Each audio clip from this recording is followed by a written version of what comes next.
আমি বিকাশ, আপনারা দেখছেন গ্রামীণ সমাচার। মধ্যরাতে জলপাইগুড়ি মৌলনী বাজারে বিধ্বংসী অগ্নিকাণ্ডের ঘটনায় চাঞ্চল্য ছড়িয়েছে এলাকায়। বিধ্বংসী অগ্নিকাণ্ডের ঘটনা ঘটল জলপাইগুড়ি মৌলনী বাজারে।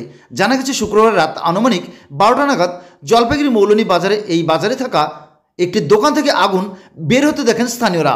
তারাই প্রথমে আগুন নিয়ন্ত্রণে আনার চেষ্টা করেন। খবর দেওয়া হয় ময়নাগুড়ি দমকল কেন্দ্রে। খবর পেয়ে ময়নাগুড়ি দমকল কেন্দ্রের একটি ইঞ্জিন ঘটনাস্থলে পৌঁছায়। ঘটনাস্থলে ছুটে আসেন পুলিশও। দমকল আসার আগেই বাজার থেকে 2-3টি দোকান পুরোপুরিভাবে পুড়ে ছাই হয়ে যায়। বেশ ক্ষয়ক্ষতি হয়েছে বলে জানা যায়, তবে আগুন লাগার সঠিক কারণ এখন পর্যন্ত জানা যায়নি।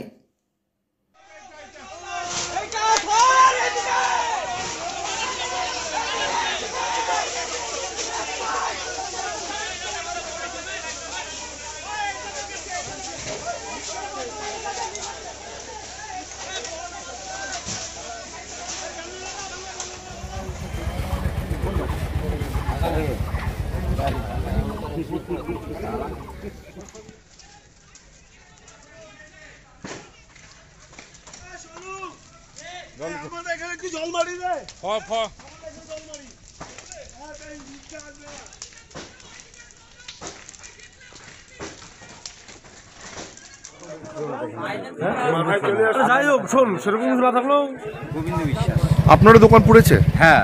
কিসের দোকান ছিল আপনার? সোনা রূপার দোকান ছিল। সোনা রূপার দোকান।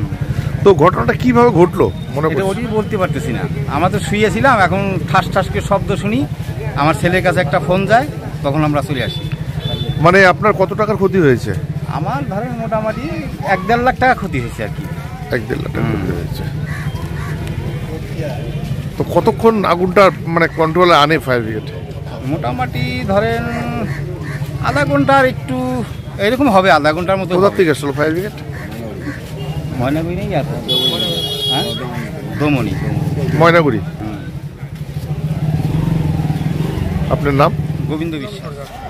বললাম কি ঘটনা হয়েছে মৌলনী বাজারে? আগুনটা লেগে গেল, কীভাবে লাগলো জানা নেই। কটার সময় লেগেছিল এবং কটা ঘর পড়লো? কারণ 11:30 হবে না, 11:30 দিন। আচ্ছা, কটা ঘর পুড়েছে মোটামুটি?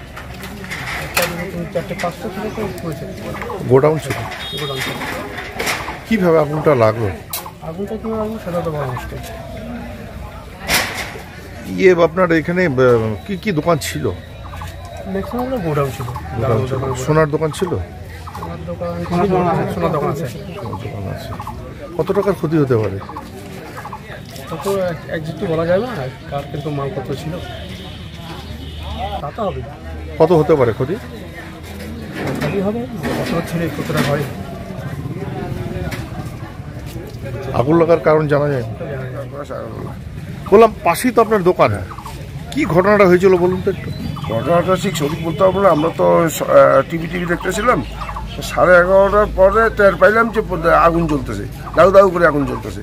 বাইরে আসলাম, এসে তো দেখলাম এই পরিস্থিতি। তারপর লোকজন চেঁচামেচি করে ডাকাডাকি করে তারপর আগুনটা ই করলাম। তারপর ফায়ার ব্রিগেডে ফোন করলাম। ফায়ার ব্রিগেড আসলো? ফায়ার ব্রিগেড আসলো। কটা দোকান পুড়েছে? মোটামুটি আমরা টের পেয়েছি 11:30টা। কটা দোকান পুড়েছে? দোকান পুড়েছে 5টা। 5টার মধ্যে একটা পার্টি অফিস। 5টা দোকান বলতে কি 3টে গুদাম, একটা পার্টি অফিস, সোনার দোকানও ছিল। হ্যাঁ, সোনার দোকানও ছিল। কিভাবে আগুনটা লাগলো কি করে আগুনটা লাগলো সেটা তো বলা মুশকিল, কারণ যেহেতু দেখা যায়নি। বললাম যে ফায়ার ব্রিগেড কতক্ষণের চেষ্টায় আগুন আয়ত্তে আনে? মোটামুটি আধা ঘন্টার চেষ্টা আয়ত্তে আনে। কত টাকার ক্ষতি হতে পারে? মিনিমাম ধরে রাখেন 5-6 লাখ টাকার তো জিনিস ক্ষতি হয়েছে। আপনার নাম? আমার নাম জয়প্রকাশ। বিশেষ বিজ্ঞাপন। এবার থেকে শিলিগুড়ি গ্রেটার লাইন্স আই হসপিটালের উদ্যোগে কোচুয়া অভিযান সঙ্গে অবস্থিত চক্ষু পরীক্ষা কেন্দ্রে সুলভ মূল্যে চক্ষু পরীক্ষা নিরীক্ষা, চশমা সহ বিনামূল্যে সানি অপারেশনেরও ব্যবস্থা রয়েছে। প্রতি সোমবার হতে শনিবার সকাল 10টা থেকে বিকেল 5টা পর্যন্ত খোলা থাকবে। তাই অতি সত্বর যোগাযোগ করুন 7865051223 এই মোবাইল